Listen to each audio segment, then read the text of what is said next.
Hi. While I'm driving today, I thought I should just make a video. You know, I've been asked a lot by a lot of our students about standalone house and flats, and which one I prefer over the other. I honestly have a bias for standalone houses as opposed to flats because of this following reasons. Number one, with a standalone house, you can basically renovate. So you are in charge of the renovations. You can extend, you can make another garage, you can make a carport, you can make another room. And that's one of the reasons why I have a bias for standalone houses instead of flats, because flats you cannot really extend the property. And I like being hands-on in terms of extending. I like the planning and the execution to my design. So with standalone houses, I have the liberty to do that, as opposed to rentals, or with flats, I do not have the power to basically determine how I'm gonna renovate the property, because that the whole property belongs to someone, or it's owned by a certain developer, it's owned by a certain estate agent, or it's owned by whoever owns it. It can be owned by an investor, it can be owned by an individual, but the whole building is owned by someone, and you have the sectional title, so you don't have the liberty to extend outside of your own place. And the second reason why I do not like or I have a bias for standalone houses is because of family and future future plans. If you're staying in a flat, you cannot bring a dog. You cannot have a pit bull in the flat. Pit bulls are known to be aggressive dogs, and it wouldn't be so friendly to your neighbors for you to have a pit bull, let alone that. But in most cases, one of the rules that they do not allow you to basically have your own pets because of other people in the vicinity. So that, and future plans also of your family. So maybe you have it's you and your partner that's buying the property, but in future you plan to have 2-3 children, and with a flat you cannot extend it, because in most cases you wanna buy a 2-bedroom if it's only 2 people, but in later onwards, or in more years to come, 2 years to come, 3 years to come, you want to extend it or make it a little bit bigger, because your plans are changing. And with flats you cannot do that. You can only do it with houses, where you can basically extend depending on your future family plans. And the second reason, or the third reason, is because I like having guests in the property. I like having guests in my house. I like it when friends and family come to visit, to basically have a good time. I don't like too much noise, but I like having guests around.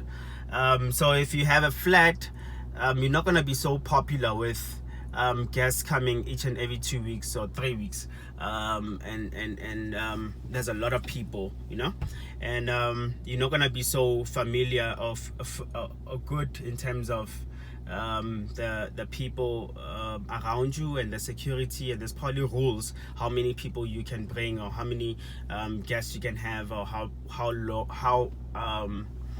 your sound is supposed to be and whatnot. I do not like those rules so much, so I prefer having a standalone property where I can basically be in charge of that. The other reason is because of body cop. A lot of people, when they buy a property, they're not aware of the fact that you still have to pay your body cop. That means that if you are buying a flat, in most cases, the agent that's selling you the property or the person that you're buying the property from will not tell you about the body corp. So listen to this. This is very important.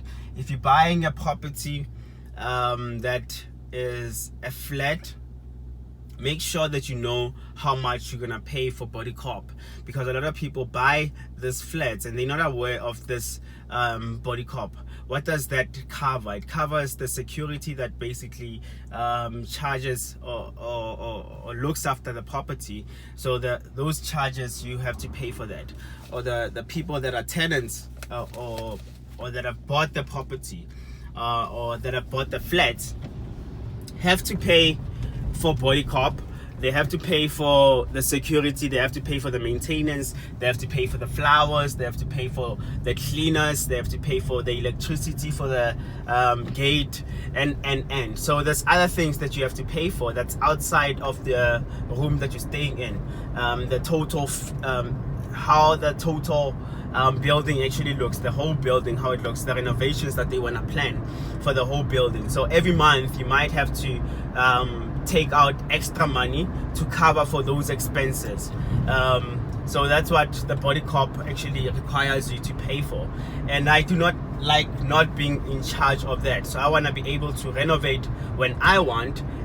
If I don't like garden so much, so I don't have to have a lot in my garden. But with a flat, you don't have the power to decide that, and it looks nice. I just don't like the maintenance of it. But you, as a tenant or as an owner of a flat, you are in charge of paying for that each and every single month.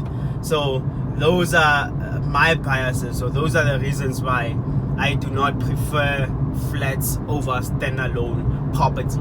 But of course, there's other reasons why other people can prefer flats over standalone houses. I get the security, it's more secure, it's well looked after, you don't have to pay, or you don't have to plan around the fixing of the whole property because it's already fixed for you. It's one unit, it's close to work, and all those other reasons. But regardless of those, for me, I prefer a standalone property instead of a flat, right? I hope that makes sense. And if you're thinking of buying a standalone property or you're thinking of a flat, you can consider some of these reasons why.